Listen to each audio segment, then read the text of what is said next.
Hey guys, Matt the Greeter here. Again, I'm wearing earplugs. I can't hear the beep beep beep on the GoPro, so I'm assuming, well, I might be talking to nobody. Hi, nobody. Isn't that who let Odysseus out of the cave of the Cyclops or something? Nobody or no one?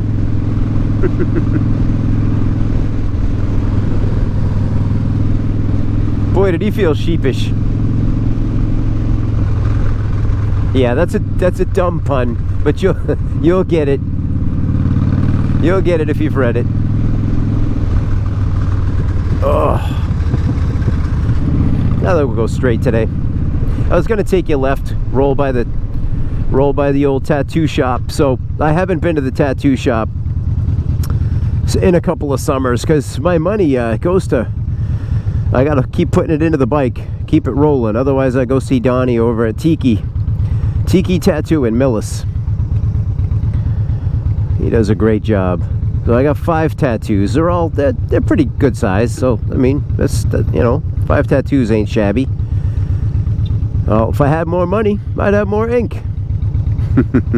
But I only go to Donnie at Tiki Tattoo. There's something about when you have a tattoo artist, you got to stick with them. You know what I mean? So, am I gonna get a green or am I too light? There we go. You and me, buddy. See, you know what? Normally I make fun of Lance Armstrong, but not in this case, because we're waiting for the same light. He's having the same frustrations. So, but I'm not gonna let them go by. Matching outfits. What's up, dude? Says the Harley rider wearing the leather jacket. Talk about matching outfits. Harley guys are some of the now don't get all uptight. I am one. Anyway, hey man, are you guys into tattoos? Like, do you do the tattoo thing? Like I said, I would have a lot more if you know, if I had more disposable income. But 3 kids at home, I gotta get into a situation where I can trade. You know what I mean? Like ink for something. But again, you know, Donnie, he's my tattoo guy. He doesn't need anything from me. You know, he's terrific. But anyway, that leads to a, ooh, should I even say this? I don't think the people I work with follow me. So one of my coworkers is going to have a birthday in the future. Okay, yeah, in the sort of near future. And the reason I bring it up is because this person, whom I care about, a great coworker, wants to have a tattoo party. Well, now normally I would be thrilled about that, but I'm not thrilled entirely because I can't get a tattoo from somebody other than Donnie, than my tattoo guy, friend of the family. I've known Donnie casually for a long time. He was one of my best friends. You know what I mean? Like, he's family. Donnie's in a scrape. He doesn't need my help. But if he did, you know I'd be there. You know, I can't take my business somewhere else. Are you serious? Dilemma. So here's the deal. So I think, oh, what if I just got something small? Something tiny. What if I got like a little bass clef? You know why that wouldn't work? Because I know it didn't come from Tiki Tattoo, from Donnie. So, I don't know. Anyway, I've got some time.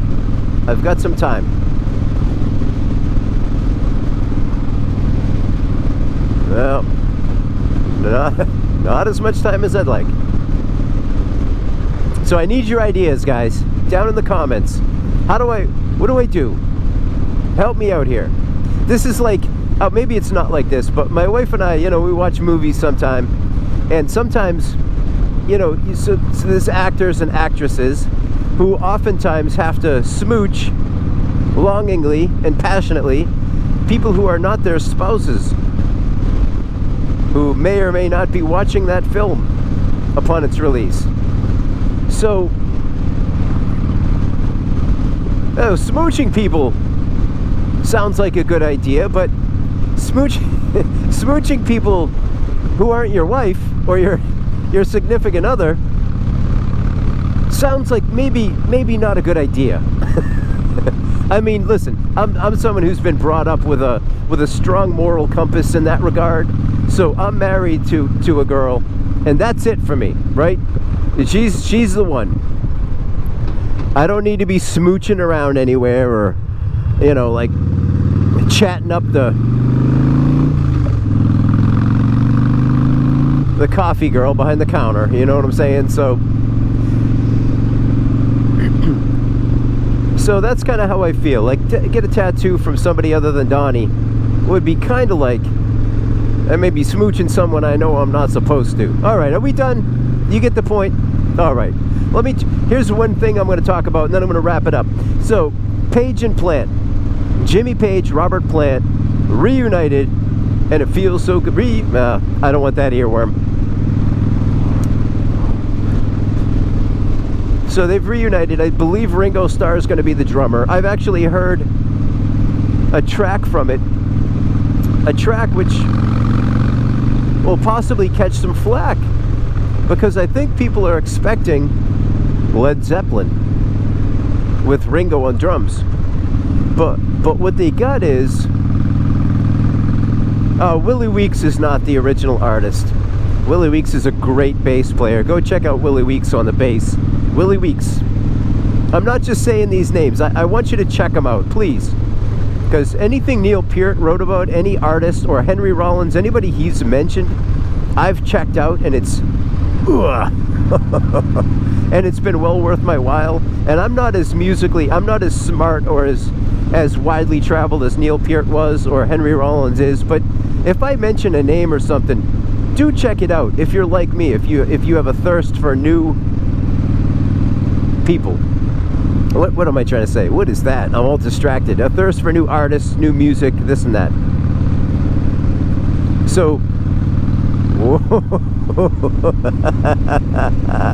did you see him tuck his tail over his back? An old squirrel. A little tail over your back ain't gonna protect you, buddy. Whistling in the dark.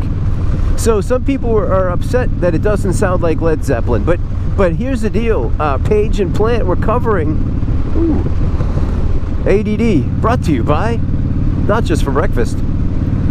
They're covering one of their early influences and doing a really nice job. I gotta hear who's singing harmony. It sounds like Alison Krauss. It might not be, but it sounds like Alison Krauss. And here's the deal with that. Some people are disappointed, like Led Zeppelin fans are disappointed or whatever. But do you remember years ago when Rush came out with their album of covers? And what it was, like that's where I first heard The Seeker by The Who, but played by Rush. Call Me the Seeker. It's a killer. It's a really good song. Both The Who and Rush. Oh, there's a shadow over that bump, so I missed it. I always try to avoid it. So it was all those cover songs to show you. I mean, they showed you in their wardrobe, essentially. They let you rifle through their drawers. Here are our influences, some of them. If you want to know what makes your favorite band great, why don't you check out who influenced them? You might find a new favorite artist, or you might start to hear certain things, or you wonder why you can't play like them. Well, maybe it's because you're not steeped in the same artists or traditions as them. They didn't have their own stuff as their Spotify playlist. They were listening to all kinds of other stuff. They have a totally different record collection. than you in some regards. You know, unless you're an active seeker. I'll use seeker, why not? So, if you want to know how to be like someone, find out how they got to be themselves. What's up, dude? What are your influences? And start from there. Working your way back can be so beautiful and so inspiring. Go back and listen to guys like Willie Dixon, the poet of the blues. Willie Dixon, great big upright bass player who influenced everybody. Yeah, Willie Dixon. Go back. Mississippi John Hurt. Go back.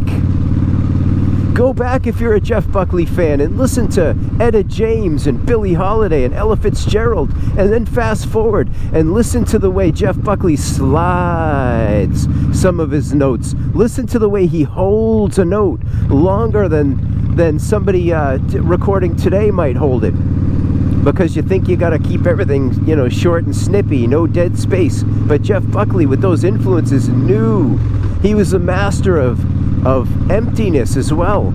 Long slides and empty spots. Because that's what his influences used. So you can be influenced by an artist, but if you really want to get steeped in that artist, you know, look at who influenced them. That's what I'm talking about. That's what I'm saying. It's like when you got somebody who's a real jerk, and you can just take that at face value. Somebody's said something nasty to you, or they're always in a crabby attitude. Well, speak for myself.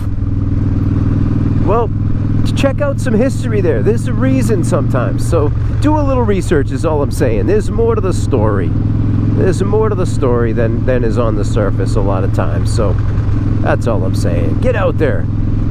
Get out there. What was your influence? If you got older relatives who are still alive, talk to them. You know? They'll say, "Oh, Papa, tell me about the Celtics when you were young." You know? You ever go to a game? Or, you know, tell me about your neighborhood when you were a kid.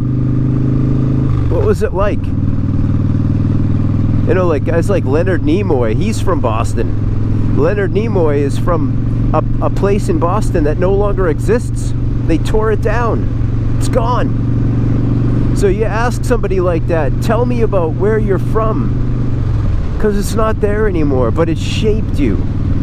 And it's, you know, it's a big part of why you are who you are. Anyway, guys, Matt the Grader, kicking this dented can down the street. I appreciate your company. I really do. Leave a comment, like this video, subscribe if you haven't done so. Give it a share if you got some kindred spirit out there who might enjoy what I'm talking about. And I'll see you on the road.